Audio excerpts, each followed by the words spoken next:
Hello friends, welcome to Sunrise Classes video lecture series of statistical inference.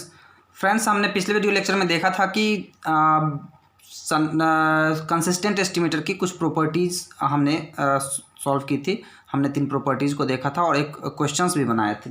आज भी हम properties को ही देखेंगे, तो आगे की हम कुछ प्रॉपर्टीज़ का हमें स्टेटमेंट देंगे और कोशिश करेंगे कि उसको कुछ हद तक प्रूफ किया जाए। वैसे ज़रूरत नहीं है प्रूफ करने की, because for the Indian statistical service हमें जो एग्ज़ाम की तैयारी करनी है उसके लिए हमें ऑब्जेक्टिव एग्जाम्स हैं, तो प्रूफ की ज़रूरत नहीं है। But we will give you some explanation for the properties so that you can easily grasp it to your mind. ठीक है, तो आप इसको देखते रहिए। तो ये हम चौथा प्रॉपर्टीज़ बतला रहे हैं, P4। हमने P1, P2, P3, P4 करके नाम दिया था। तो ये हमारी नेक्स्ट प्रॉपर्टीज़ है P4। P4 कहता है कि लेट, ठीक है, let Tn be a sequence of estimates, यहाँ एस्टिमेट्स टर्म यूज किया गया है, डजेंट मैटर, आप एस्टिमेटर टर्म यूज कीजिए। Tn be a sequence of estimates या और एस्टिमेटर्स, सीक्वेंस ऑफ एस्टिमेट्स और एस्टिमेटर्स, ठीक है, एस्टिमेट्स और estimators such that for all theta belongs to the parameter space the expectation, ध्यान रहे जो चीज़ बोल रहा हूँ उसको गौर से सुनिएगा, the expectation and variance exist, ये दो चीज़ एग्जिस्ट करता है, वेरिएंस ऑफ Tn एग्जिस्ट, ठीक है। ये दो टर्म जो है एग्जिस्ट करता है, एक्सपेक्टेशन एग्जिस्ट करता है और वेरिएंस एग्जिस्ट करता है। ये जो मैं प्रॉपर्टीज बतला रहा हूँ ये तभी प्रूफ होगी जब वेरिएंस और एक्सपेक्टेशन एग्जिस्ट करेगी, जो हमारा सीक्वेंस दिया हुआ है, सीक्वेंस ऑफ एस्टिमेटर दिया हुआ है उसका। And expectation of Tn tend करता है थीटा को, and variance of Tn tend करता है 0 को, as n tends to infinity. मैं इसको समझा रहा हूँ, बस अभी स्टेटमेंट दे रहा हूँ, फिर मैं इसको समझाऊंगा, बहुत अच्छे से समझाऊंगा। देन Tn, और जैसा कि मैंने ऊपर लिखा Tn, ठीक है, इज कंसिस्टेंट फॉर थीटा। अब आप कहोगे कि सर आप तो बोल रहे थे कि प्रोबेबिलिटी में वो कन्वर्ज करता है, ये सब वाली बात, यहाँ तो एक्सपेक्टेशन को थीटा पे कन्वर्ज करा दिया और वेरिएंस को 0 पे कन्वर्ज कर दिया, कह दिया कि सो ये कंसिस्टेंट होगा। तो चलिए लेट्स सी कि क्या हो रहा है। हमने अभी अभी कहा कि इसमें एक्सपेक्टेशन और वेरिएंस दोनों एग्जिस्ट करना चाहिए। श्योर, जब एक्सपेक्टेशन और वेरिएंस दोनों एग्जिस्ट करता है तो हम लगा सकते हैं Chebyshev's weak law of large number या चेबिशेव्स इनइक्वालिटी, ठीक है। हम इसको प्रूव करते हैं। तो कहता है कि अगर Tn कोई सीक्वेंस ऑफ एस्टिमेटर है, ठीक है, सारे थीटा के लिए, अगर उसका एक्सपेक्टेशन और वेरिएंस एग्जिस्ट करता है और एक्सपेक्टेशन का जो है एक्सपेक्टेशन वो कन्वर्ज करता है थीटा को, मतलब कि ये Tn जो है वो एसिम्प्टोटिकली अनबाइस्ड एस्टिमेटर है। ध्यान रखिए, पीछे आप वीडियो जाकर के देख लीजिए, हमारे इस चैनल में पीछे जाकर के वीडियो देखिए, हमने पढ़ाया है कि एक्सपेक्टेशन ऑफ Tn अगर n टेंड्स टू इन्फिनिटी पे थीटा को एग्जिस्ट करता है तो उसको एसिम्प्टोटिकली अनबाइस्ड एस्टिमेटर कहते हैं, ठीक है। तो अगर वो एसिम्प्टोटिकली अनबाइस्ड एस्टिमेटर है और वेरिएंस का भी एक कंडीशन है कि वेरिएंस जो है n टेंड्स टू इन्फिनिटी पे 0 हो जाता है, तो that Tn is said to be the consistent estimator for the theta, ठीक है। हम इसको अभी कहा है कि एक्सपेक्टेशन और वेरिएंस एग्जिस्ट करना चाहिए, तो हमने चेबिशेव्स इनइक्वालिटी को लगा दिया। देखिए, प्रूफ करने के और भी तरीके हो सकते हैं, there are so many ways. आप कोई और बुक्स देखेंगे, कोई और तरीका होगा प्रूफ करने का, बट वी आर गिविंग व simple explanation, not the proof, ठीक है। इसको आप प्रूफ के रूप में समझ सकते हैं, अगर आपको कहीं पे किसी को समझाना है तो आप समझा सकते हैं, but this is only a simple explanation for what we are going to tell you, ठीक है। तो हम लोग चेबिशेव्स इनइक्वालिटी लगाते हैं, बाय चेबिशेव्स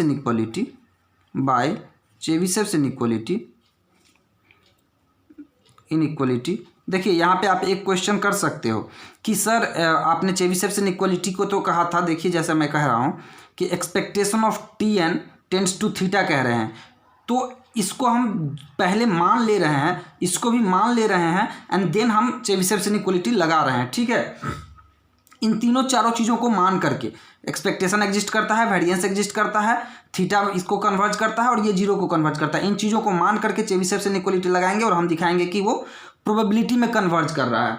ठीक है, तो देखिए यहाँ पे क्या होगा, प्रोबेबिलिटी कि mod of T N minus expectation of T n कहाँ कन्वर्ज कर रहा है, थीटा को, T N minus theta greater than epsilon, और इसके लिए हम लोग कहते थे कि less than expectation of T N minus theta whole square, variance of T n theta whole square divided by epsilon square, यही करते थे। ठीक है, अब ये टी एन माइनस थीटा का होल स्क्वायर, आप जानते हो कि अगर एन लार्ज ना हो तो this is not unbiased, T N is not unbiased estimator, this is asymptotical unbiased. तो हम इसको पहले एन लार्ज ना रखते हुए काम करके देख लेते हैं। तो दिस इज इक्वल टू क्या हो जाएगा कि एक्सपेक्टेशन ऑफ अब ये क्या है, मीन स्क्वायर एरर। हमने आपको पढ़ाया है कि this is mean square error अगर ये अनवाइज्ड एस्टिमेटर नहीं है, अगर अनवाइज्ड है तो वेरिएंस और नहीं तो फिर मीन स्क्वायर एरर। तो मीन स्क्वायर एरर है तो ये किस में बदल जाएगा, variance of T n plus expectation of T N minus theta. ठीक है, T N minus theta, expectation of T N minus theta and this का होल स्क्वायर, इसमें बदल जाएगा। Got it, divided by epsilon square. समझ में आ रहा है? अब गौर करो, variance of T N converges to zero, so this will become zero. ठीक है, expectation of T N converges to theta, मतलब expectation of T N minus theta, this is also zero, so this becomes 0, so this total becomes 0 and this is equal to this, so this becomes नहीं कहो tends to 0। ठीक है, इसका मतलब हमने यहाँ proof कर दिया कि probability mod of T N minus theta greater than epsilon less than और इक्वल टू 0 होगा। ठीक है, या फिर लेस देन इक्वल टू 0 होगा या टेंडिंग टू 0 कह दो इसको, टेंडिंग टू 0 होगा। And this is the definition of convergence in probability. So Tn is consistent estimator for theta, if these four conditions exist। ध्यान रहे ये दो कंडीशन जो हैं, ये सफिशियंट कंडीशन है। मतलब अगर ऐसा आपने प्रूफ कर दिया कि expectation of T n tends to theta as n tends to infinity and variance of T n tends to 0 as n tends to infinity, अगर आपने प्रूफ कर दिया और एक्सपेक्टेशन और वेरिएंस एग्जिस्ट करता है तो आपको और कुछ करने की जरूरत नहीं है। This is the sufficient condition for a sequence of estimators T n to be consistent. ठीक है, ये सफिशियंट कंडीशन है। चलिए हम इसका एक एग्जाम्पल देखते हैं। चलिए ध्यान रहे, इस एग्जाम्पल में हम कुछ और भी चीज़ें समझाने वाले हैं, तो this will be very fruitful to all of you. ठीक है, तो आप देखते रहिए। चलिए एक एग्जाम्पल लेते हैं कि let x1 x2 xn be a random sample. दोस्तों इन सब की जो PDF कॉपी है ये मैं आपको टेलीग्राम पे भी डाल देता हूँ, आप मेरे टेलीग्राम चैनल को सब्सक्राइब कर सकते हैं, और मैं इसकी PDF कॉपी आपको डिस्क्रिप्शन में भी डाल देता हूँ, उसका लिंक आप वहाँ से भी डाउनलोड कर सकते हैं। आपको मेरे टेलीग्राम चैनल को ज्वाइन करने के लिए मेरी वेबसाइट पे जाना होगा, वेबसाइट पे जाकर टेलीग्राम के सिंबल पे क्लिक करना होगा, आप डायरेक्ट टेलीग्राम चैनल पे पहुँच जाओगे, आप वहाँ ज्वाइन हो जाओगे। ठीक है, तो लेट x1 x2 xn, चलिए हम देखते हैं आगे। Let x1 x2 xn be a random sample from a continuous distribution,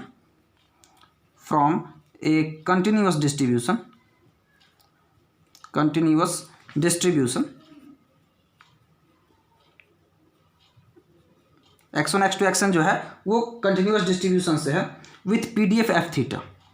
ठीक है, विथ PDF f थीटा। ठीक, अब मान लीजिए let mu e be the median of x. मान लीजिए कि म्यू ई जो है वो मीडियन है, पॉपुलेशन मीडियन है। ध्यान रहे मीडियन ऑफ एक्स कह रहा हूँ तो पॉपुलेशन मीडियन की बात कर रहा हूँ। And let 1/f mu E, ध्यान रहे 1/f mu e be finite. ये एक कंडीशन है जो कि डालनी पड़ती है because of some mathematical problems, और मैथमेटिकल कन्वीनियंस के चलते हम ये कंडीशन को डालना पड़ता है इस क्वेश्चन में, ठीक है।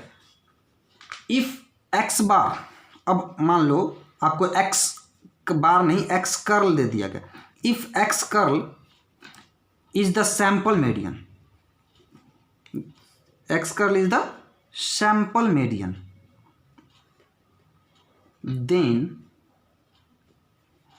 check whether x curl is consistent for population median, for mu e population median। अब आपको ये चेक करना है कि ये जो x कर्ल जो सैंपल मीडियन दिया हुआ है ये पॉपुलेशन मीडियन के लिए कंसिस्टेंट है या नहीं है। तो हम इसके लिए हमारे पास तरीके हैं, हम उन तरीकों को यूज करके इस चीज़ को सॉल्व करेंगे, ठीक है। तो सबसे पहली बात तो आप सैंपल मीडियन देख करके घबराइएगा नहीं, क्योंकि सैंपल मीडियन का अपना एक डिफिनीशन होता है, और वैसे भी आप जानते हो कि consistency is a large sample property. साथ में हमारे पास एक रिजल्ट भी आ गया कि हमारे पास सफिशिएंट कंडीशन है, एक्सपेक्टेशन एग्जिस्ट करता है, देख लेंगे हाँ करता है, वेरिएंस एग्जिस्ट करता है, हाँ भाई करता है तो क्या एक्सपेक्टेशन ऑफ टी एन जो है n टेंड्स टू इन्फिनिटी पे वो क्या पैरामीटर के बराबर हो रहा है? यस हो रहा है। अगर हो रहा है तो क्या वेरिएंस को भी चेक कर लेते हैं, वेरिएंस भी हो रहा है 0 के बराबर as n tends to infinity, हाँ हो रहा है। अगर हो रहा है तो कहेंगे कि this is consistent for theta. तो इस तरीके से हम सोच पाएंगे, ठीक है। तो हमारे पास तो कुछ प्रॉपर्टीज भी आ गए हैं, जब इस प्रॉपर्टीज को यूज करेंगे तो सबसे पहला काम हम थोड़ा सा इंट्रोडक्शन देते हैं कि सैंपल मीडियन क्या होता है, और उसके बाद हम इस क्वेश्चन को सॉल्व करेंगे, ठीक है। सैंपल मीडियन और उसकी लार्ज सैंपल कुछ प्रॉपर्टीज को, उसके डिस्ट्रीब्यूशन को, उसके मीन को हम समझने का प्रयास करेंगे। That's it. आप जानते ही हो, आपको पता होगा कि सेंट्रल लिमिट थ्योरम से क्या होता है। सारे के सारे डिस्ट्रीब्यूशन जो है वो ऑल बिकम्स नॉर्मल। मैं नहीं कह रहा हूँ, मैं ये कह रहा हूँ कि जो भी सैंपल डिस्ट्रीब्यूशन होते हैं वो नॉर्मल को फॉलो करने लगते हैं। तो हम सैंपल मीडियन की थोड़ी सी जानकारी ले लेते हैं। सैंपल मीडियन थोड़ा सा पढ़ लीजिए। मैं इसलिए पढ़ा रहा हूँ क्योंकि मैं ऑर्डर स्टैटिस्टिक्स अभी पढ़ाया नहीं हूँ। अदरवाइज ऑर्डर स्टैटिस्टिक्स में एक कंप्लीट टॉपिक होगी जिसमें मीडियन भी आएगा, फर्स्ट ऑर्डर स्टैटिस्टिक्स आएगा, मैक्सिमम ऑर्डर स्टैटिस्टिक्स आएगा, सारी चीज़ आएंगे, nth ऑर्डर स्टैटिस्टिक्स आएगा, तो वो एक अलग चीज़ होगी। बट मैं यहाँ पे जस्ट फॉर द इंट्रोडक्शन आपको थोड़ा सा हिंट कर देता हूँ। देखिए, अगर x1 x2 xn, if x1 x2 xn, ठीक है, जो है कोई रैंडम सैंपल है ऑफ साइज n, ठीक है, ऑफ साइज n। मान लीजिए late n equal to 2m + 1, जो कि ऑड है, यानी ऑड है, ठीक है। तो सैंपल मीडियन क्या होगा? सैंपल मीडियन होगा क्या, ये देख लीजिए। अभी सैंपल मीडियन बराबर क्या हो जाएगा? आप जानते हो कि जब ऑड होता है तो n में +1। देखिए अब ये बात आप मत कहिएगा कि सर अब जो, मैं अभी तुरंत उस बात पे आता हूँ, फिर इस बात को पहले कह लेता हूँ, मैं उस बात को भी अभी क्लियर करता हूँ, क्योंकि बहुत सारे लोग कंफ्यूज्ड रहते हैं कि एक्चुअली अगर ऑड है तो चलो 1 पॉइंट मिल जाता है, लेकिन इवन के केस में तो 1 पॉइंट मिलता नहीं है। मैं उसको क्लियर करूँगा कि मिलता नहीं है और उस समय हम लोग क्या अल्टरनेटिव उपाय खोजते हैं, ठीक है। तो सैंपल मीडियन क्या होगा? इसमें 1 प्लस करेंगे, यानी कि xm + 1 जो होगा, 2m है, 2m + 2 डिवाइडेड बाई 2, m + 1 जो होगा, ठीक है। तो ये होगा, इसको हम ym + 1 कह देते हैं, ठीक है, ये जस्ट फॉर द कन्वीनियंस। ये हमारा सैंपल मीडियन होगा अगर n ऑड होगा तब। अगर इवन होगा तो, अगर n इक्वल टू 2m होगा तब, तो हमारा सैंपल मीडियन जो होगा, सैंपल मीडियन इसको वो ने कहा था x कर्ल, ठीक है, x curl, this will be equal to 1/2। जैसा सिंपल हम करते हैं इस चीज़ को समझाते हैं, x 1/2 xm और xm + 1। आप कहोगे कि सर आप ये तो एकदम मिडिल पॉइंट को ले लियो। देखिए, ये एक अल्टरनेटिव टेक्निक है जो आपको अपनानी पड़ती है for dealing with the quantitative data or for the convenience of mathematical applause आपको ये चीज़ें करनी पड़ेंगी। ठीक है, आप कहोगे कि सर XM और XM+1 के बीच का सारा पॉइंट होता है मीडियन। हाँ होता है, मैं कहाँ कह रहा हूँ, मैं खुद कह रहा हूँ कि होता है, बट यहाँ पे हम ऐसा करके चलेंगे। Got it? तो चलिए आगे बढ़ते हैं। तो और पॉपुलेशन मीडियन है तो आप इतना तो समझ ही रहे होगे कि अगर मान लेते हैं कि माइनस इन्फिनेटिव से है तो माइनस इन्फिनेटिव से mu e fx dx this is equal to 1/2 होगा and this is equal to mu e से इन्फिनिटी fx dx होगा। ठीक है, या फिर इस चीज़ को आप ऐसे लिख सकते हो कि अगर f म्यू ई लिखें तो this will be equal to 1/2 होगा। तो ये चीज़ आप क्लियर अच्छे से समझ पा रहे होगे। अब हम छोटा सा पॉइंट देते हैं। देखिए, जब n टेंड्स टू इन्फिनिटी होगा, बस यहीं पे समझ लीजिए, जब n टेंड्स टू इन्फिनिटी होगा तो 2m+1 also tends to infinity होगा। मतलब कि 2m+1 रहे या 2m रहे, डजेंट मैटर। Got it? जब n टेंड्स टू इन्फिनिटी होगा तो ये इवन रहे या ऑड रहे, कोई खास फर्क नहीं पड़ने वाला इस पे, सैम्पल मीडियन पे। n टेंड्स टू इन्फिनिटी पे जाकर के मैं बात कर रहा हूँ। ठीक है, और उस केस में मैं आपको बतला दूं कि एक छोटे से कंडीशन के थ्रू मैं एक थ्योरम देता हूं, उस थ्योरम का नाम है मीडियन थ्योरम, और आप उस थ्योरम की मदद से आप कह पाएंगे कि इसका डिस्ट्रीब्यूशन कैसा होगा, और on the basis of the distribution आप बतला पाएंगे कि अगर डिस्ट्रीब्यूशन ऐसा है तो इसका मीन और वेरिएंस क्या होगा, क्योंकि हमें तो मीन और वेरिएंस से ही मतलब है कंसिस्टेंट एस्टिमेटर प्रूफ करने के लिए। तो हम उस थ्योरम को देख लेते हैं कि वो थ्योरम क्या है। चलिए, थ्योरम का नाम हमने कहा अभी मीडियन थ्योरम। हमने क्या कहा? Median theorem. हमने मीडियन थ्योरम का नाम दिया। चलिए मीडियन थ्योरम करते हैं। कहता है कि कोई भी सैंपल साइज ऑड हो इवन हो, कहता है कि for any sample size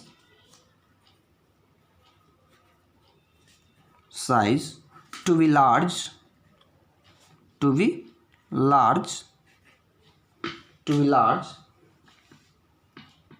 from an infinite continuous population,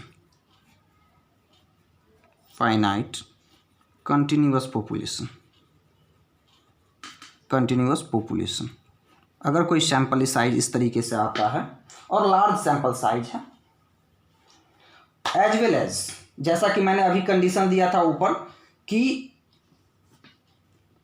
F x curl जो कि सैंपल मीडियन है, ठीक है, एफ एक्स कर्ल, ये एफ एक्स कर्ल क्या है? एक्स कर्ल जो होगा उसका जो डिस्ट्रीब्यूशन होगा, एक्स कर्ल का जो डिस्ट्रीब्यूशन होगा उसकी मैं बात कर रहा हूं। F x curl is non zero at the population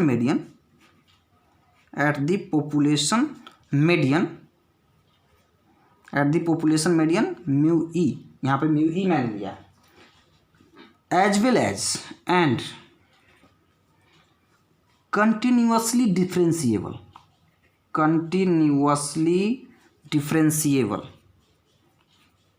मतलब डिफरेंशिएबल भी हो और वहीं पे कंटिन्यूअस भी हो, differentiable in the neighbourhood of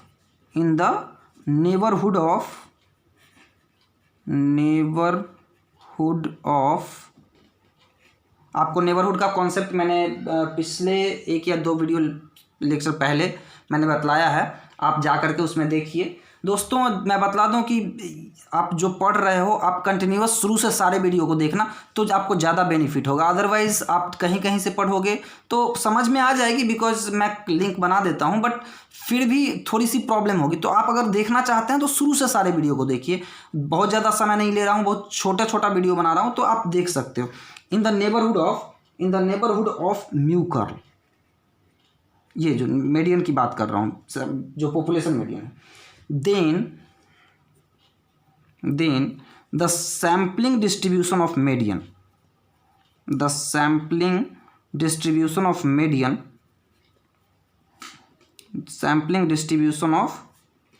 median is approximately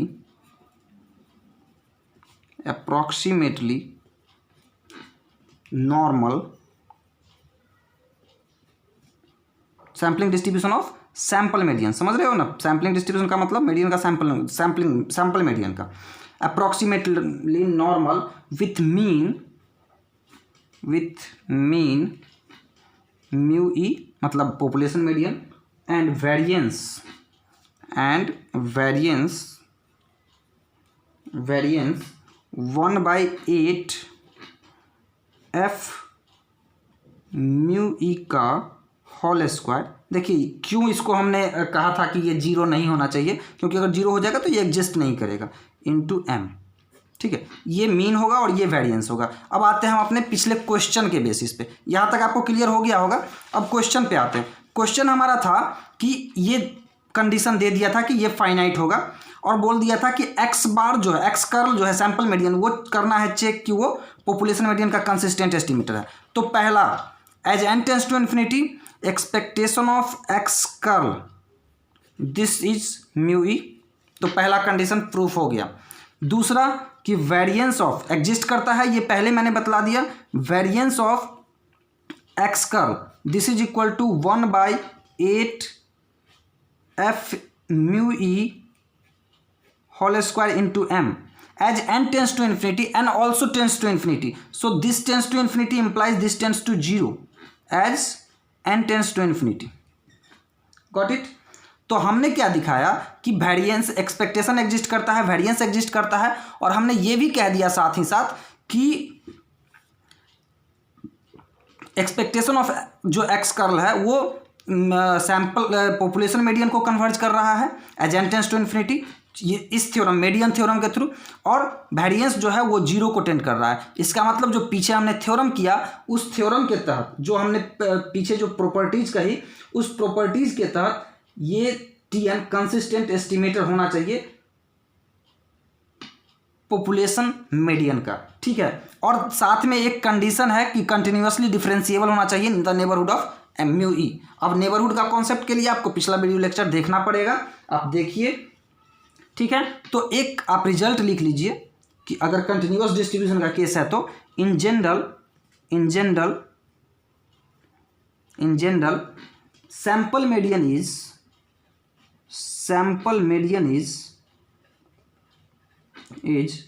consistent for population median. ठीक है, पॉपुलेशन मीडियन। तो दोस्तों आज के लिए इतना ही। दोस्तों मैं आपको बतला दूं कि हमारी एक कोचिंग चलती है दिल्ली के अंदर, सनराइज क्लासेस, जो कि दिल्ली बेस्ड कोचिंग सेंटर है, जो इंडियन स्टैटिस्टिकल सर्विस के लिए कोचिंग प्रोवाइड करती है। फ्रेंड्स, आप इस कोचिंग को ज्वाइन करके अपने प्रिपरेशन को कंसिस्टेंट बना सकते हैं। सनराइज क्लासेस की सबसे बेहतरीन फीचर्स में से एक ये भी है कि आपकी क्लास शुरू होने के साथ ही टेस्ट सीरीज की भी शुरुआत हो जाएगी। जो छात्र केवल टेस्ट सीरीज लेना चाहते हैं वे ऑफलाइन या ऑनलाइन टेस्ट सीरीज भी ले सकते हैं। हमारे यहाँ ऑफलाइन और ऑनलाइन दोनों क्लास की व्यवस्था है। जो व्यक्ति काम कर रहे हैं या फिर जिन्होंने एमएससी करने के बाद जिनको जॉब हो गई, वो भी अपने ऑफिस में बैठकर, अपने घर पे बैठ करके क्लास कर सकते हैं, क्लास ज्वाइन कर सकते हैं। आप काम करते हुए भी स्टडी कर सकते हो, तो आप ज़रूर ज्वाइन करें। मैं आपको बतला दूं कि 25 अप्रैल को मैं जितनी भी जानकारियां हैं वो सारी की सारी मैं अपलोड कर दूंगा अपने वेबसाइट पे। तो आप हमारे वेबसाइट को 25 अप्रैल के दिन, 25 अप्रैल के बाद 26 अप्रैल को आप ज़रूर एक बार विजिट करें। मेरे वेबसाइट है www.sunriseclassesis.com। ठीक है, आप हमारे इस नंबर पे कॉल भी कर सकते हैं फॉर एनी क्वेरी 8227056819। तो दोस्तों आज के लिए इतना ही। अपना और अपने परिवार का ख्याल रखिए। Thank you. जय हिंद।